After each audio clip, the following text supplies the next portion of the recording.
Hey guys, मैं आ चुका अपने नए वीडियो के साथ वापस। चलिए अब मैं आज देखता हूँ एमएस वर्ड में tables tool in layout tab के अंदर cell size block and alignments block की पूरी जानकारी दी जाएगी इस वीडियो में। चलिए मैं आज सबसे पहले स्टार्ट करता हूँ हाइट क्या होता है जो देखता हूँ मैं। हाइट आपका होता है जो कॉलम्स की जो रो होती है उसे क्या कहते हैं, इस प्रकार का रो को क्या कहेंगे, तो सिंपल सा आपका जो ये होता है आपका कॉलम्स होती है, सबको पता है। ये जो आपके जो लाइंस दिख रहे हैं, ये जो लाइंस दिख रहे हैं आपको, ये आपका क्या है, रो है।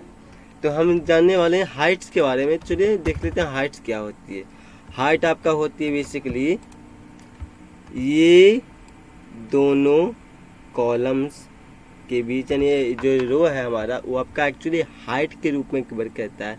तो इस प्रकार होता है आपका, ये हाइट होती है। ओके, ध्यान रखिएगा, ये क्या है आपका, ये हाइट है। ओके, चलिए मैं देखता हूँ हाइट को इंक्रीज करता हूँ। तो क्या होता है, यहाँ से जब भी हाइट इंक्रीज करोगे तो आपका जो टेबल का रो है उसका हाइट यानी ऊंचाई आपकी इंक्रीज होती दिखाई देगी।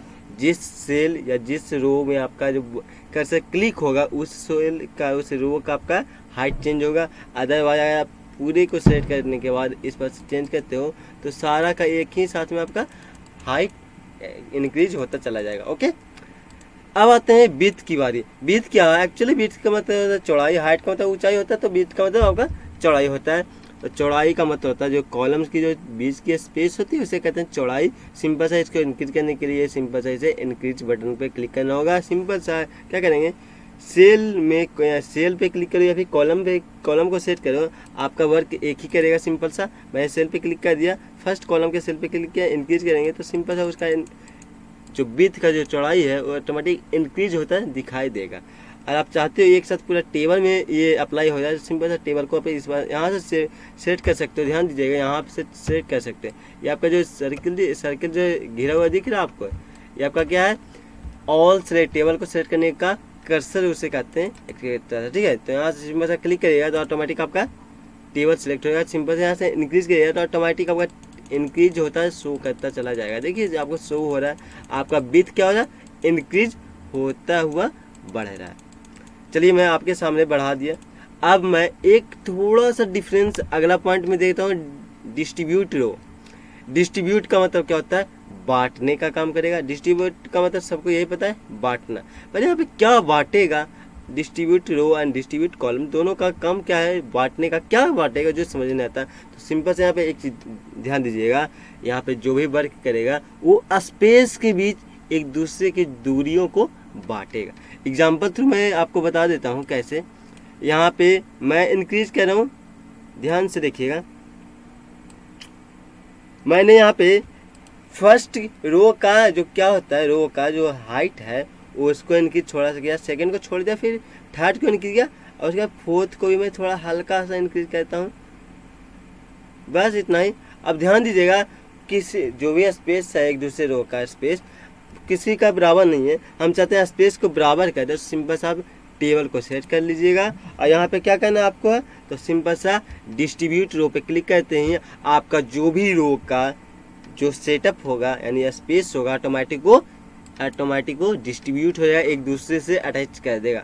आपका टेबल में कोई भी सी कमी नहीं होगा, पर उसके रो के हाइट में ऑटोमेटिक वो एक दूसरे से कंप्रोमाइज करके एडजस्ट कर लेगा, यानी स्पेस को बांट देगा। सिंपल सा उसी तरह से वर्क करेगा कॉलम्स में। अगर किसी कॉलम की हाइट ज़्यादा, विड्थ ज़्यादा है तो सिंपल सा क्या करेगा, आप इसका यूज़ करो डिस्ट्रीब्यूट कॉलम का। सिंपल सा वो क्या करेगा, सिंपल सा टेबल को सेट कर लिया, यहाँ से डिस्ट्रीब्यूट कॉलम करेगा तो ऑटोमेटिक एक दूसरे से वो बांट देगा कॉलम की विड्थ को, यानी चौड़ाई को क्या करेगा, बांट देगा। ठीक है, चलिए अब अगला पॉइंट आता है अलाइनमेंट्स ब्लॉक होता क्या है। ये ध्यान दीजिएगा, ये आपका हम पढ़ने वाले हैं अलाइनमेंट्स ब्लॉक के बारे में।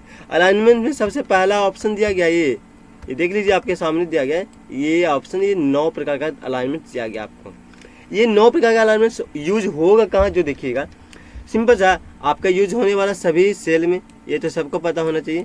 आपका जो भी यूज होगा सभी सेल के अंदर होगा, यानी इस टेबल में पूरा में कंप्लीट होगा यूज। ओके, सिंपल सा हमें देखते हैं।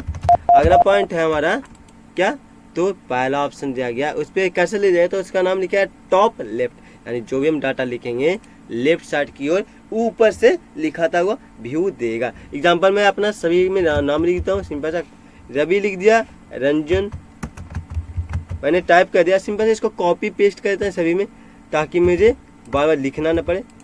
सिंपल सा वही काम कर रहे हैं सभी में, आपको शो करना चाहिए आपको समझने के लिए। ये मैं जब भी करूँगा इस सभी में अप्लाई करूँगा, ठीक है।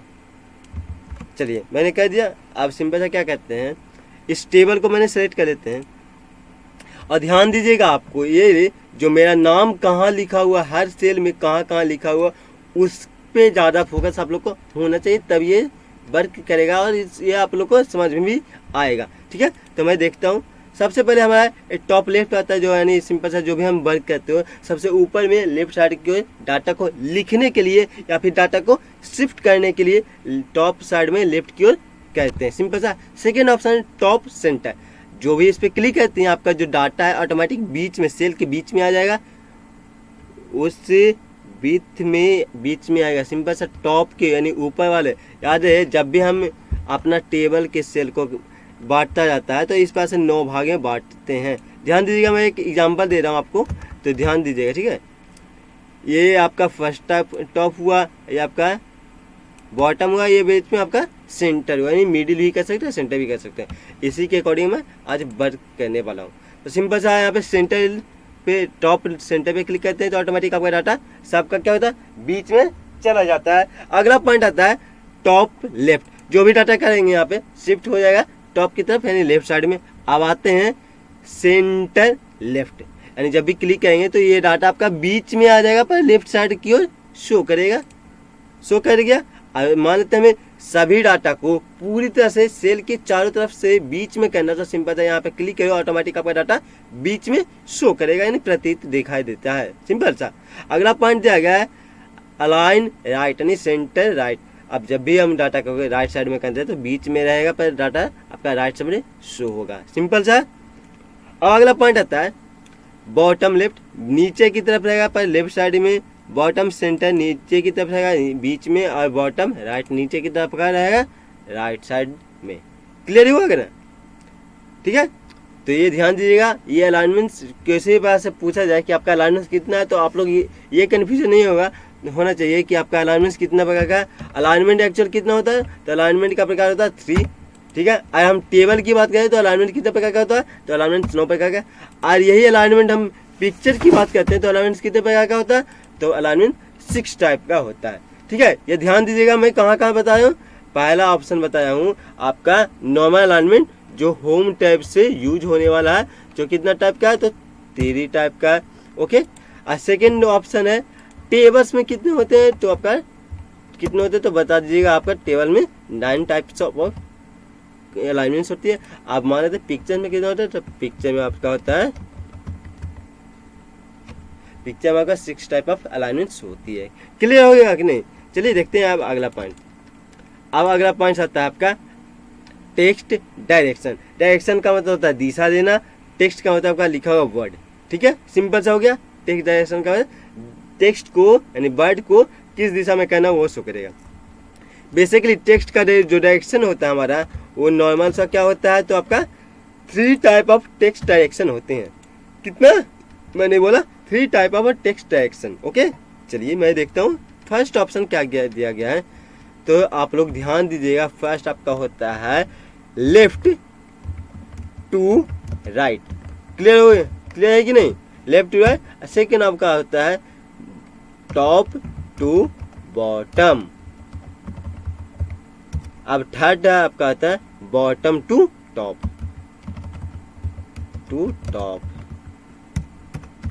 क्लियर हो कि नहीं। यही चीज मैं प्रैक्टिकल करके बताने वाला हूँ, यहाँ पे लिख दिया। अब आपको मैं प्रैक्टिकल करके दिखा भी देता हूँ। सिंपल से इस डाटा को ऊपर की तरफ मैं शिफ्ट करता हूँ। ये वर्क किसी भी करेगा, मैं इनको दिखना चाहिए इसके लिए ऊपर कर दिया।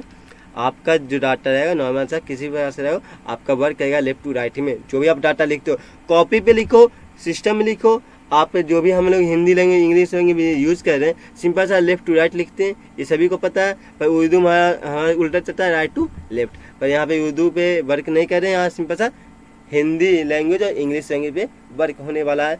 या फिर नंबर पे भी वर्क हो सकता है, आप पे डिपेंड करेगा आप इसे किस तरह से यूज कर रहे हो। सिंपल सा हमारा डाटा सिलेक्टेड है, टेक्स्ट डायरेक्शन पे क्लिक करते हैं, आपका लेफ्ट टू राइट शो करा। पहले आपको नहीं पता लग रहा तो ये इसको बाद में देखेंगे फर्स्ट पॉइंट को। सेकंड पॉइंट कहते हैं तो टॉप टू बॉटम शो कर रहा है, नहीं ऊपर से लिखता हुआ नीचे शो कर रहा है, आपको दिखाई भी दे रहा होगा, ऊपर से कहते हुए नीचे शो कर रहा होगा। क्लियर ना। अब सेकंड पॉइंट पे क्लिक करते हैं तो यहाँ से आपको उल्टा शो करने वाला है। उल्टा का मतलब एकदम उल्टा, इस पास से यानी बॉटम से आपको नीचे से आपको ऊपर जाए यानी टॉप की तरफ चला जाता शो करता दिखाएगा। अब अगला पॉइंट देखते हैं, जब भी इस पे क्लिक करते हैं तो ऑटोमेटिक वो लेफ्ट टू राइट की ओर डायरेक्शन शो करता है, जैसे अभी आपको शो कर रहा होगा। सॉरी चलो, जैसे मैं आपको शो कर रहा होगा लेफ्ट टू राइट यानी आगे की दिशा में बढ़ रहे लेफ्ट से राइट की ओर। ये क्लियर हो गया कि नहीं। चलिए एक last but not the list, अब मान लेते हैं हमें सेल का साइज को मैक्सिमम यानी थोड़ा सा इंक्रीज करना डिक्रीज करना है, पर सेल का साइज होता क्या ये दिखाते हैं। जो सेल आपका बना हुआ टेबल में उसकी बीच की दूरी एडजस्ट करेंगे, आपका जो डाटा टाइप होगा किस बीच की दूरी पे टाइप होना चाहिए, ये आपका सेल का साइज होता है। नहीं यहाँ पे सेल का मार्जिन यहाँ पे लिखा हुआ है, और यहाँ पे हम बोल रहे हैं सेल का साइज। सेल का साइज आपका जो बीच की दूरी है उसे कहते हैं सेल के साइज, पर हम यहाँ पे लिखा हुआ सेल का मार्जिन का यूज करना है। सेल का मार्जिन का कहाँ यूज होने वाला है, तो सेल का मार्जिन का यूज होने वाला है टेबल में जो भी सेल बना हुआ उसके बीच कहाँ पे आपका डाटा लिखाएगा उसको ये सेटअप कहता है। क्लियर, ठीक है। जो डाटा आप कहाँ लिखना चाहते हो उस सेल में उसको ये क्या करेगा, सेटअप करेगा। सिंपल से इस पे क्लिक करते हैं तो एक बॉक्स देखने को मिलेगा जिसे कहते हैं टेबल्स ऑप्शन का ब्लॉक। ठीक है, इसे हम पॉपअप करते हैं। तो ध्यान दीजिएगा किस प्रकार से यूज होने वाला है। इसमें आपको टॉप बॉटम दिख जाएगा और लेफ्ट और राइट लिखाएगा, शो कर रहा होगा। जो लेफ्ट राइट में आपको सेंटीमीटर सभी यूज करेगा, सेंटीमीटर में यह आपको ध्यान देना होगा। चलिए मैं देख लेता हूँ। आज मान लेते हैं हम इसका जो सेंटीमीटर है इसको 1 सेंटीमीटर का यूज हम कर लेते हैं यहाँ पे आपके सामने, और इसको 0.5 सेंटीमीटर का यूज करते हैं।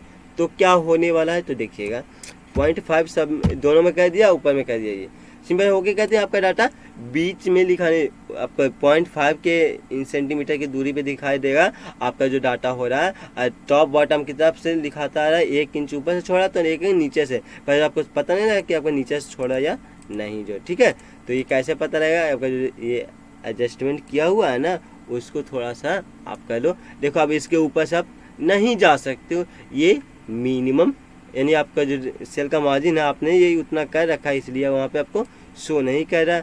आप इसे भी अपने अनुसार से कस्टमाइज टेबल को कर रखा था, इसलिए आपको यहाँ पे इस वजह से शो कर रहा था। जैसे डिस्ट्रीब्यूट कॉलम में रो का यूज कर रहे थे ना, उस समय मैंने एडिट किया था ना, इसलिए आपको ऐसा शो कर रहा। अब देखिए आपका जो भी मार्जिन है, देखिए लेफ्ट आपका 0.5 सेंटीमीटर छोड़ा, राइट भी आपका डाटा लिखा रहेगा ज़्यादा बड़ा तो 0.5 सेंटीमीटर छोड़ेगा ऑटोमेटिक, वो नीचे शिफ्ट हो जाएगा। ओके, ऊपर की तरफ 1 सेंटीमीटर छोड़ा तो सेम आपका नीचे की तरफ भी 1 सेंटीमीटर का मार्जिन छोड़ दिया। ठीक है, इसी में एक ऑप्शन देखिएगा डिफ़ॉल्ट ऑल स्पेसिंग का मतलब इसको जब भी टिक करते हो तो सभी सेल के बीच की जो दूरी होती है वो कितना होना चाहिए, यहाँ पे आपको लिखने से मतलब नहीं है, पर यहाँ पे आप यूज़ करते हो ऑटोमेटिक को सब पे अप्लाई हो जाता है। देखिए ऑटोमेटिक वो हो जाएगा। क्या चीज़ का यहाँ पे हुआ, ध्यान से पढ़िएगा, यहाँ पे ध्यान से पढ़िएगा। क्या, डिफ़ॉल्ट सेल स्पेसिंग, सेल के स्पेस को डिफ़ॉल्ट करेगा यानी बाय डिफ़ॉल्ट कर बनाएगा। कैसे, तो यहाँ पे इस जो बॉर्डर आपको शो कर रहा है, देखो थोड़ा सा जूम कर देते हैं, तो बॉर्डर का जो चौड़ाई है ऑटोमेटिक को यहाँ पे डबल हेडेड शो कर रहा होगा। जैसे हमने बॉर्डर को अप्लाई कर दिया ना डबल, वैसा शो कर रहा होगा, पर ये एक्चुअली में जो सेल का जो बाय डिफ़ॉल्ट स्पेस होता है 0.4 सेंटीमीटर उसको ये शो कर रहा है। इसको आप बढ़ा भी सकते हो घटा भी सकते हो। ठीक है, मैं इसको बढ़ा के 1 सेंटीमीटर कर देता हूँ ताकि आपको थोड़ा सा समझ में आ जाए। ओके कहते हैं, तो देखो अब ये ऑटोमेटिक जो सेल का मेन बॉर्डर होता है ना उसकी दूरी को ये एडजस्ट कर दिया। क्लियर ना। आप ऐसा करते हो तो आपका जो डाटा है थोड़ा सा इफेक्टेबल देखने को लग जाता है। ठीक है, चलिए आज के लिए बस इतना ही, मिलते हैं अपने नेक्स्ट वीडियो में। तब तक के लिए इस वीडियो को अपना प्यार दीजिए, हमारे चैनल पे नए हो चैनल को सब्सक्राइब कीजिए, लाइक कीजिए। थैंक यू सो मच, मिलते हैं अपने नेक्स्ट वीडियो में। Thank you.